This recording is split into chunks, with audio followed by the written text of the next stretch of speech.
आप सभी को मेरा नमस्कार और आज के इस वेबिनार को हम शुरू करते हैं। आज 5 जून विश्व पर्यावरण दिवस के इस शुभ अवसर पर मैं आप सभी को विश्व पर्यावरण दिवस की हार्दिक बधाई देती हूँ। विश्व पर्यावरण दिवस हर वर्ष अन्य अलग-अलग विषयों के साथ मनाया जाता है और इस बार का इसका जो मुख्य विषय है वो है इकोसिस्टम रिस्टोरेशन यानी कि पारिस्थितिकी की पुनर्बहाली। इस अवसर पर जिला विधिक सेवा प्राधिकरण बिलासपुर द्वारा इस वेबिनार का विशेष रूप से आयोजन किया गया है और इस वेबिनार में हमें सुषमा सावंत मैडम डिस्ट्रिक्ट जज चेयरमैन और श्री ब्रिजेश राय सेक्रेटरी जिला विधिक सेवा प्राधिकरण बिलासपुर आप दोनों का सानिध्य हमें प्राप्त हो रहा है। इसके लिए हम बहुत-बहुत आपका धन्यवाद करते हैं सर। हम बहुत गौरवान्वित हैं कि आप जैसे महान व्यक्तित्व हमारे बीच उपस्थित हैं। आपका बहुत-बहुत स्वागत है। आज के इस वेबिनार का मुख्य उद्देश्य है कि हम कैसे छोटी-छोटी गतिविधियों को अपना के अपने दैनिक जीवन में पर्यावरण संरक्षण का प्रण ले सकते हैं और पर्यावरण के साथ-साथ ही पारिस्थितिकीय पुनर्स्थापन और उसकी पुनर्बहाली को भी अपना सकते हैं और इसमें अपना योगदान दे सकते हैं। तो इस कड़ी में मैं सबसे पहले माननीय श्री ब्रिजेश राय जी, सचिव जिला विधिक सेवा प्राधिकरण बिलासपुर को आमंत्रित करना चाहूंगी कि वो आज के इस शुभ अवसर पर हमसे 2 शब्द कहें। धन्यवाद धन्यवाद। आप सभी लोगों को नमस्कार।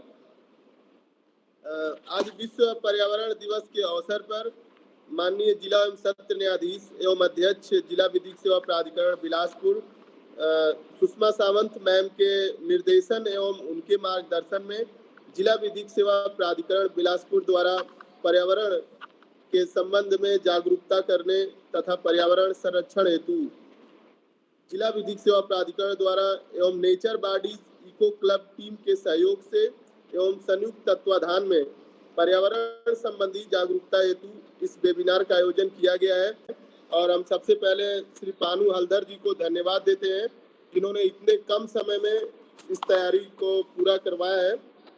तो आज विश्व पर्यावरण दिवस हम सबके जीवन का बहुत ही महत्वपूर्ण दिन होता है। आज जिस तरीके से पर्यावरण हमारा संकट में है और ग्लोबल वार्मिंग बढ़ रहा है, ऐसी स्थिति में हमें अपने पर्यावरण संबंधी मुद्दों से अवगत होना बहुत ही जरूरी होता है। संयुक्त राष्ट्र संघ को भी विश्व पर्यावरण दिवस का चिंता हुआ और संयुक्त राष्ट्र महासभा द्वारा पर्यावरण के मुद्दों पर वैश्विक जागरूकता करने एवं प्रकृति की रक्षा करने के लिए 1972 में 1972 में एक सम्मेलन बुलाया गया और उस सम्मेलन में विश्व के बहुत सारे देशों ने भाग लिया और एक अभियान की शुरुआत करने का संकल्प लिया गया कि हम एक इस तरह का अभियान चलाएं जिससे कि हमारा पर्यावरण सुरक्षित रहे और हम इस पर्यावरण पे रहने वाले जीव जंतु सभी लोग सुरक्षित रहे। तो प्रत्येक वर्ष उस रेजोल्यूशन पास होने के पश्चात से 5 जून को विश्व पर्यावरण दिवस मनाया जाता है जिसमें लगभग विश्व के 100 से अधिक देश भाग लेते हैं और विश्व पर्यावरण दिवस मनाते हैं। इस अवसर पे विभिन्न प्रकार की एक्टिविटी किया जाता है जिससे लोगों में पर्यावरण संबंधी जागरूकता हो सके। संयुक्त महासभा द्वारा जो है यूएनओ यूनाइटेड नेशन ऑर्गेनाइजेशन द्वारा प्रत्येक वर्ष एक विषय वस्तु भी निर्धारित किया जाता है जिसपे कि हम लोग विश्व पर्यावरण दिवस सेलिब्रेट करते हैं। जैसे आपका इस वर्ष का विश्व पर्यावरण दिवस है इकोसिस्टम रिस्टोरेशन जिसके संबंध में इस वेबिनार का आयोजन किया गया। यदि हम भारत देश की अपने देश की बात करें तो हमारे देश में भी हमारे देश की सरकार ने समय समय पे पर्यावरण को संरक्षण देने हेतु कानून बनाते रहे हैं। जैसे 1986 में पर्यावरण प्रदूषण संबंधी कानून बना जिसमें सभी प्रकार के प्रदूषण जल वायु ध्वनि इत्यादि के संबंध में कानूनी प्रावधान जोड़े गए जिससे कि हम अपने पर्यावरण की सुरक्षा कर सकें, अपने पृथ्वी की सुरक्षा कर सकें। इसके साथ ही जो हमारे देश के जो टॉप कोर्ट्स हैं जैसे सुप्रीम कोर्ट है, हाई कोर्ट, इनके द्वारा भी समय समय पे इस तरह के जजमेंट पारित होते रहते हैं, गाइडलाइंस आते रहते हैं जिसके तहत हम अपने पर्यावरण की रक्षा कर सकते हैं। हमारा जो संविधान है उसमें आर्टिकल 51A जोड़ा गया है जिसमें जो 11 मूल कर्तव्य हैं उसमें से एक मूल कर्तव्य हमारा ये भी है कि हम अपने पर्यावरण की रक्षा करें। तो हम कुछ पॉइंट्स देखते हैं कि क्या हम कर सकते हैं एक सामान्य नागरिक के रूप में, जिससे कि हम अपने पर्यावरण को बचा सकते हैं तथा उसे सुरक्षित रखने में सहयोग प्रदान कर सकते हैं। जैसे पहला हम लोग को घर के आसपास अपने साफ सफाई रखना चाहिए और अपने घर को साफ सफाई करने के साथ साथ अपने मोहल्ले को भी साफ सुथरा रखना चाहिए, जिससे कि गंदगी न फैले। पॉलीथीन का उपयोग हमें नहीं करना चाहिए। अगर हम पॉलीथीन को जला देते हैं तब भी इससे वो नष्ट नहीं हो जाता, या फेंक देते हैं, कूड़े में डाल देते हैं, तब भी उसके बावजूद भी वो पोल्यूशन होता है। अगर जमीन पे देते हैं, तो उससे लैंड पोल्यूशन होता है, जला देंगे आप तो एयर पोल्यूशन होगा। इसलिए पॉलीथीन का उपयोग करने से बचना चाहिए। हमें आसपास जो हमारे पशु पक्षी हैं उनका भी ध्यान रखना चाहिए, क्योंकि ये हमारे फूड चेन का हिस्सा होते हैं, हमें बहुत सारी बीमारियों से बचाते हैं। तो हमें अपने जीवन के साथ साथ पशु पक्षियों की भी अवहेलना नहीं करना चाहिए, उनका भी ध्यान रखना चाहिए। इसके अतिरिक्त हमें सौर ऊर्जा का प्रयोग करना चाहिए।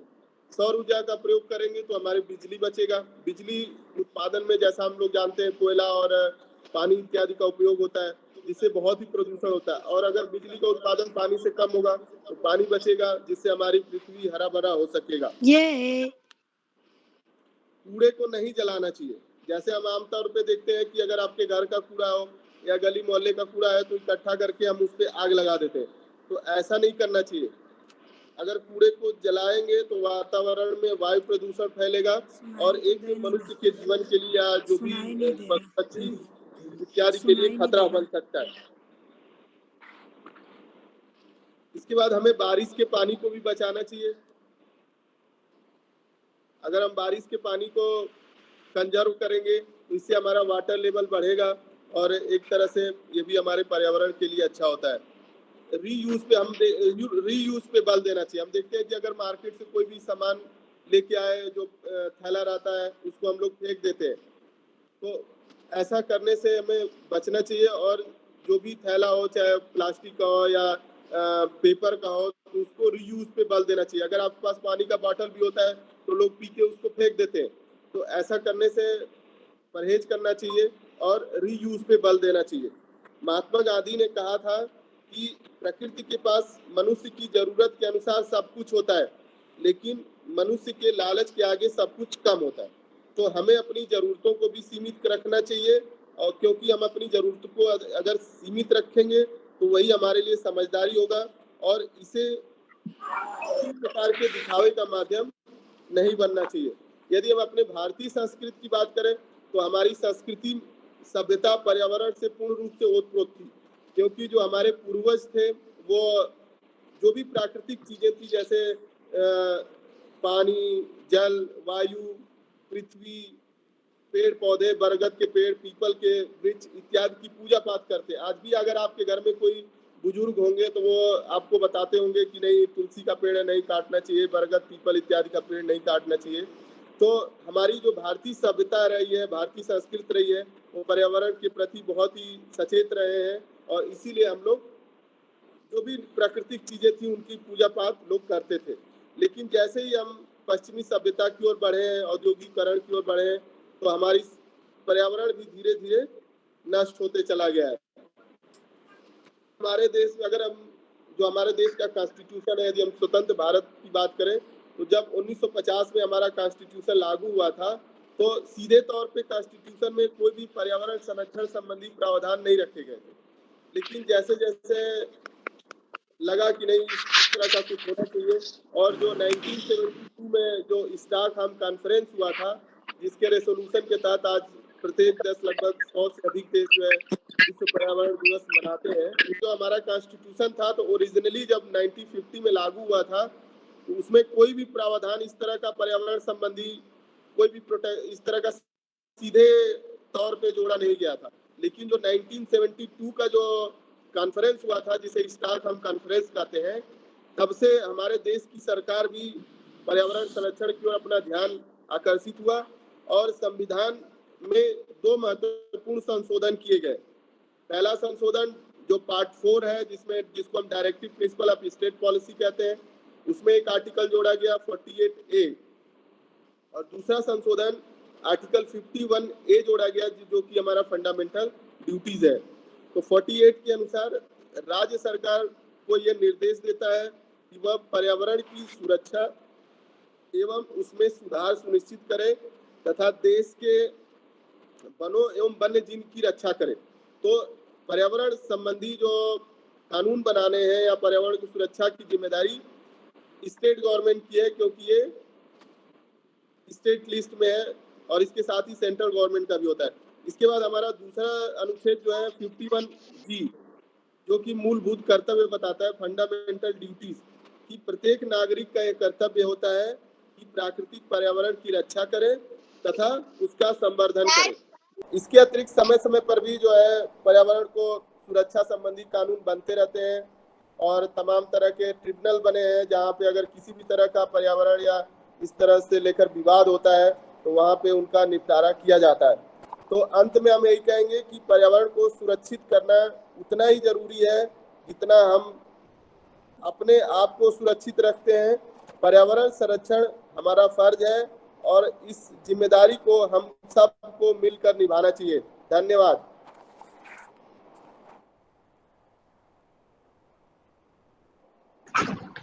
Thank you very much sir, बहुत अच्छे तरीके से आपने आज के इस टॉपिक को कवर किया और हमें पर्यावरण से संबंधित अच्छी जानकारी दी और साथ ही साथ इससे जुड़े अनुच्छेदों के बारे में भी बताया। तो मैं आपका बहुत बहुत धन्यवाद करना चाहूँगी sir, thank you very much. अब इस कड़ी में और आगे बढ़ते हुए मैं हमारी टीम के द्वारा किए गए कुछ अच्छे और उत्तम प्रयासों के बारे में आप लोगों को बताना चाहती हूँ हमारी टीम के माध्यम से।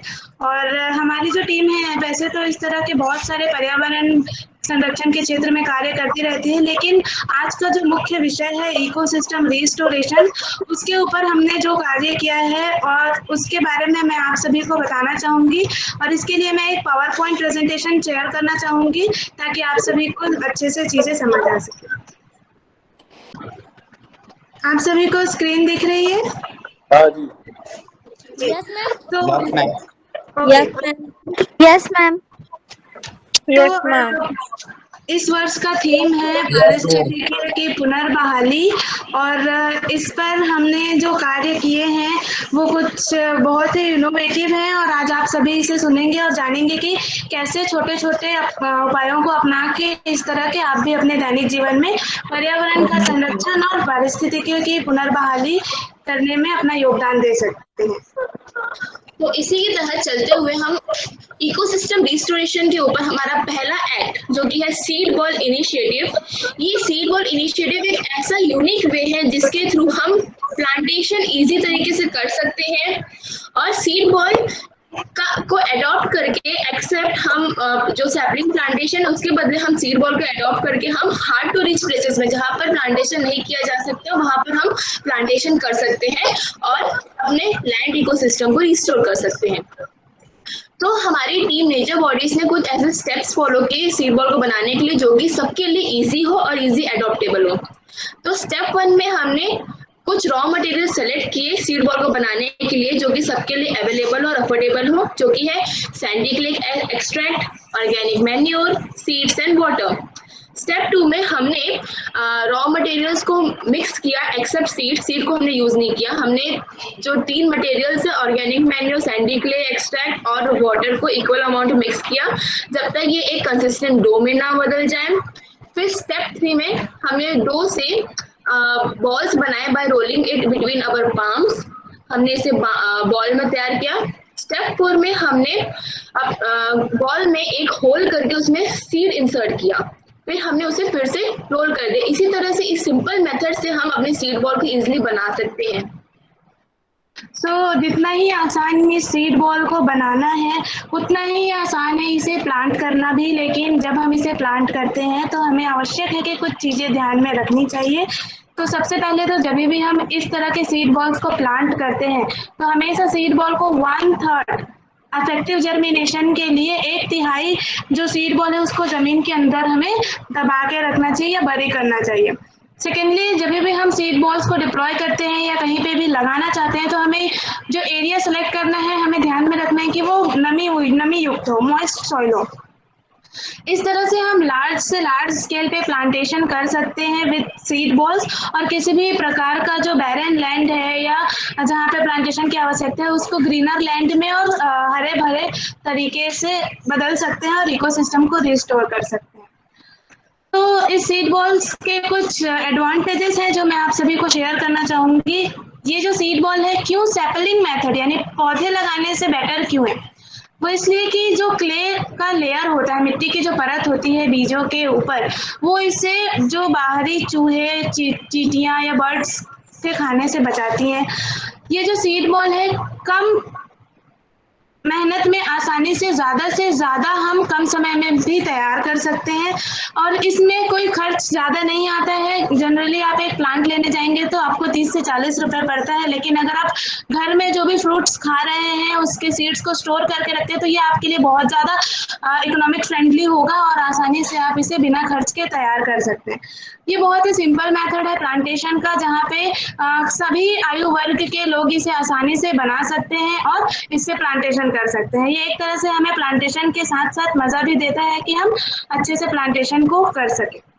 सो इस तारतम्य में हमने सबसे ज़्यादा ध्यान इस तरह के वैरायटीज़ पे रखा जो लोकल हो, और लोकल सीड्स को हमने सीड बॉल में कन्वर्ट किया, और ये ध्यान रखा कि हम ज़्यादा से ज़्यादा इस तरह के वैरायटीज़ को अपना करके अपने जो लोकल बायोडाइवर्सिटी है, रीजनल बायोडाइवर्सिटी है, उसको रिस्टोर कर सके। तो इस तरह से हमने अब तक हमारी टीम ने मिल करके 2000 से ज़्यादा सीड बॉल्स को बिलासपुर शहर के विभिन्न जगहों पे प्लांट किया है, और हमें बहुत गर्व हो रहा है ये कहते हुए कि आज 75% से अधिक जो सीड बॉल से प्लांट में कन्वर्ट हो चुके हैं और ये अभी भी जीवित हैं। तो इस तरह से इस छोटे से प्रयास से हमने लैंड इकोसिस्टम जो कि हमारा स्थलीय इकोसिस्टम है, पारिस्थितिकीय तंत्र है, उसे रिस्टोर करने में छोटा सा योगदान दिया है, और हम चाहते हैं कि आप सभी भी इस तरह की गतिविधियों को अपनाएं और पारिस्थितिकीय पुनर्बहाली में अपना योगदान दें, क्योंकि इकोसिस्टम रिस्टोरेशन जो है वो हम सबकी जिम्मेदारी है, इसे वापस पहले जैसा करना होगा। Thank you very much. तो ये थी एक छोटी सी पहल जिसे टीम नेचर बॉडीज ने शुरू किया है इकोसिस्टम रिस्टोरेशन और एनवायरनमेंट कंजर्वेशन के क्षेत्र में। एक और एक्ट है हमारा जो हम शेयर करना चाहेंगे, वो है वाटर कंजर्वेशन के ऊपर, जो हमारे बीच हमारे टीम के यंग इनोवेटर हैं, सदस्य हैं उत्तम कुमार तंबोली, वो आपसे शेयर करेंगे कि कैसे हम पिट्स का यूज करके वाटर हार्वेस्टिंग को अपने लेवल पे प्रिपेयर करके वाटर को कंजर्व कर सकते हैं और इकोसिस्टम रिस्टोरेशन में अपना बहुत ही इंपॉर्टेंट रोल प्ले कर सकते हैं और अपना कंट्रीब्यूशन दे सकते हैं। वेलकम उत्तम। हेलो, मेरी आवाज आ रही है?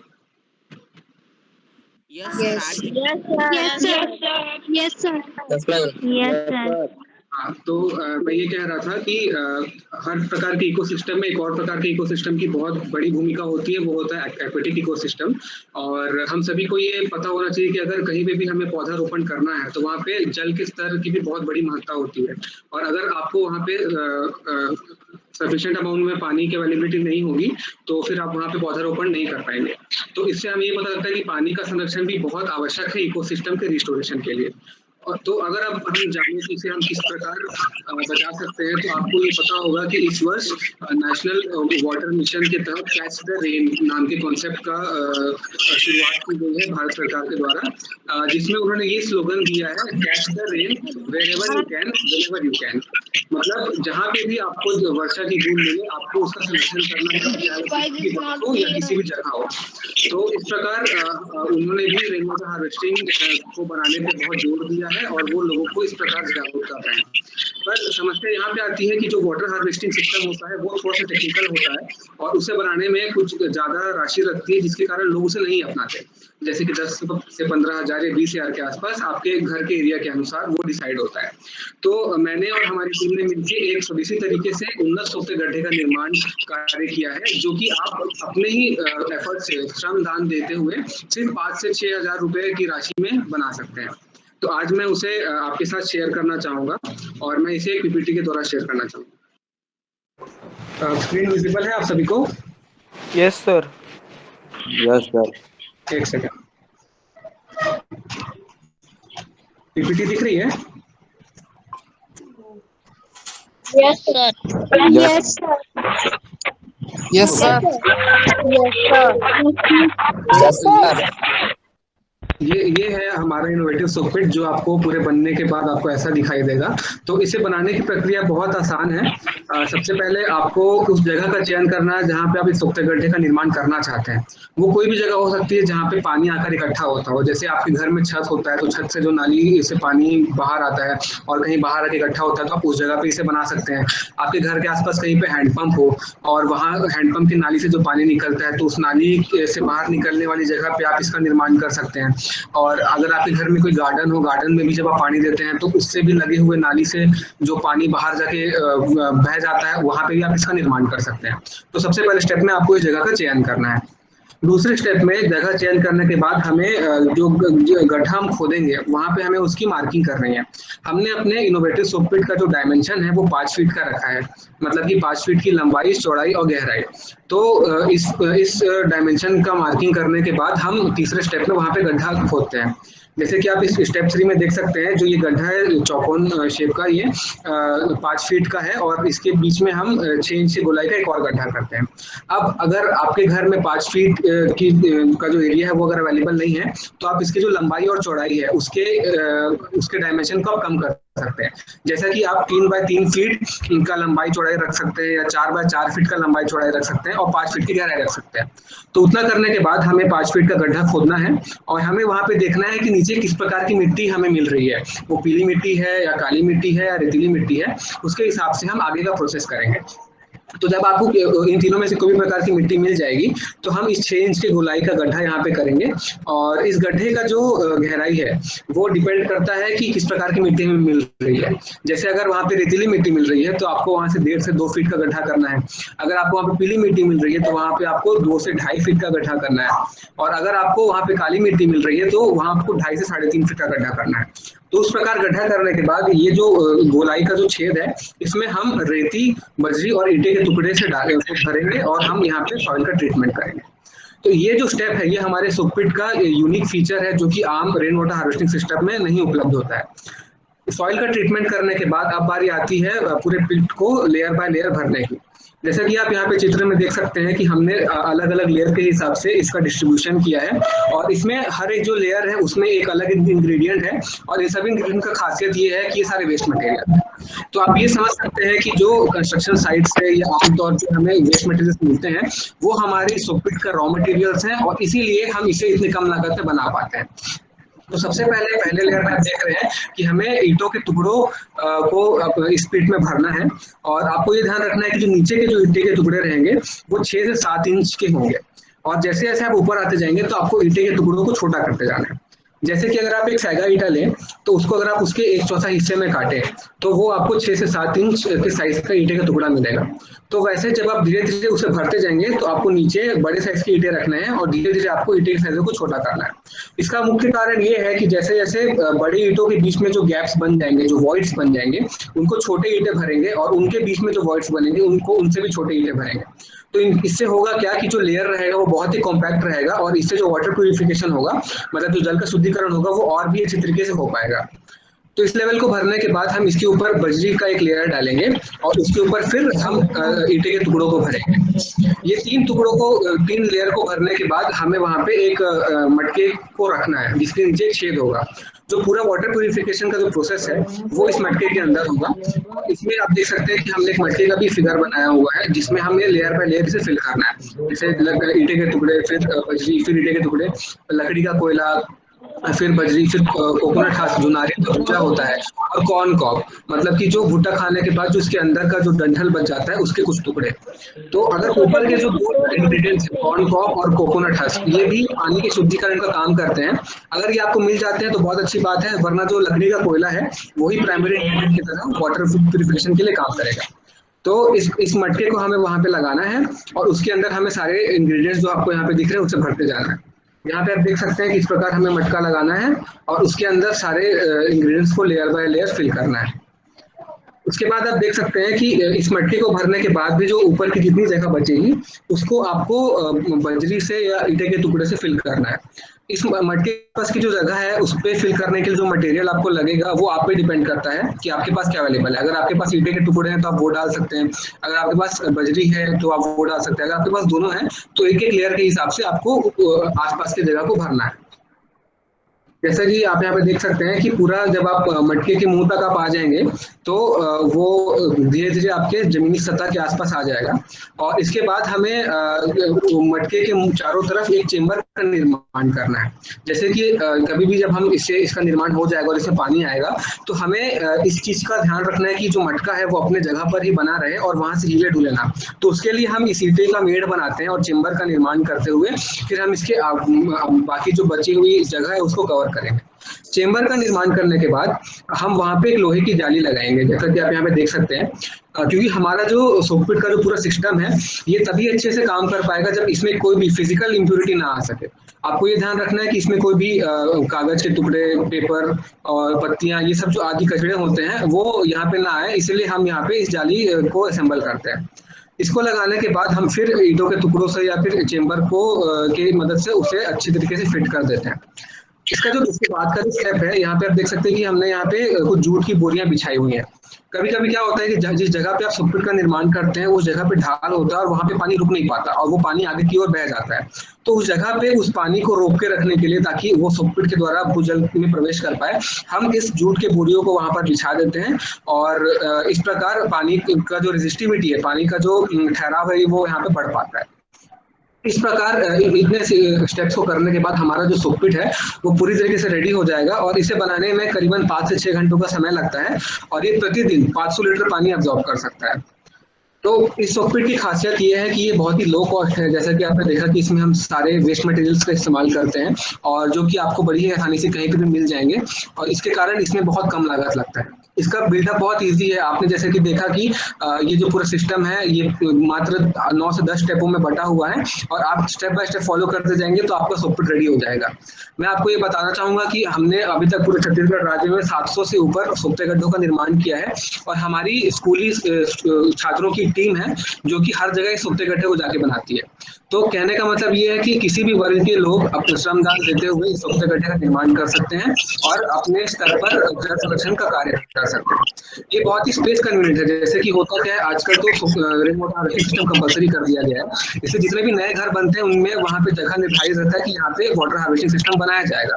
पर आज बहुत सारे घर ऐसे हैं जहाँ पे स्पेस की बहुत कमी है और वहाँ पे लोगों ने जगह नहीं छोड़ा है। तो उस कंडीशन में ये सोकता गड्ढा बहुत अच्छे से काम करता है, क्योंकि इसका जो साइज है वो आपके पास जितना जगह अवेलेबल है आप उससे एडजस्ट कर सकते हैं और इसका निर्माण कर सकते हैं। इससे आप बारिश के पानी का संरक्षण कर सकते हैं, जो आपसे आपके गार्डन से जो पानी निकलता है उसका संरक्षण कर सकते हैं, जो हैंडपंप से जो पानी वेस्ट होकर निकलता है उसका भी संरक्षण कर सकते हैं। तो इस प्रकार अगर ये सोकता गड्ढा हम हर घर में बनाए और इस जो रेनी सीजन आएगा या जो अगले रेनी सीजन आएगा, तो मैं आपको यकीन से कह सकता हूँ कि हम बहुत मात्रा में जल का संरक्षण करने में सक्षम होंगे और जो वाटर स्कैर्सिटी की जो प्रॉब्लम है, जो पानी की दिक्कत हर जगह हो रही है, वो कुछ ही सालों में बहुत ही हद तक कम हो जाएगी। इस प्रकार मैं यही कहना चाहूंगा कि जल संकल्प लेते हुए आज की तारीख में अगर हम जल हो और जय हो का नारा लगाएं, मतलब कि अगर जल होगा तभी हमारी विजय संभव है अथवा इसका कोई मोल नहीं है, तो हम सभी को ये समझ में आएगा कि अगर हम आसपास मिलकर जुट जाएं, एक दूसरे के साथ मिलकर इस कार्य को करें, तो आज का जो दिन है वो बहुत यादगार रहेगा और हम एज स्टूडेंट्स और अच्छे नागरिक अपना फर्ज अदा कर पाएंगे। Thank you very much. Thank you sir.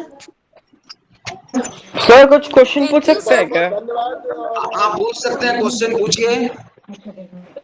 Sir वो जो पिट होल हम जो बनाएंगे वो चोक हो गया तो अगर? बेटा पिट होल चोक होने का जो है, ऊपर में आप प्यूरिफायर डाल रहे हैं ना बेटा, जब आप प्यूरिफायर डाल रहे हैं तो ऑटोमेटिकली वो प्यूरिफाई होके जा रहा है नीचे। और ये चोक होने का समय 2 साल में, 2 साल में आप मटके को बाहर निकाल दीजिए और फिर उसमें भर के मटके को अंदर डाल दीजिए, हो गया आपका समस्या खत्म। ये बहुत आसान तकनीक है बेटा, आप अपने स्कूलों में बना सकते हैं। आप मटके के बदले बाल्टी का उपयोग कर सकते हैं, पुराने किसी भी प्रकार के बाल्टी का उपयोग। 4 लेयर है, 4 लेयर से आप क्लीन कर रहे हैं और ऊपर में आपने छलनी लगाया हुआ है, तो छलनी लगाने के कारण से सारा चीज छल जाएगा।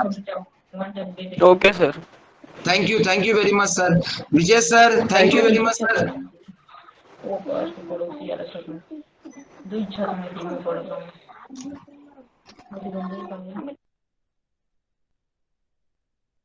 मीटिंग को अब समाप्त करते हैं। आप सभी का बहुत बहुत धन्यवाद। Thank you.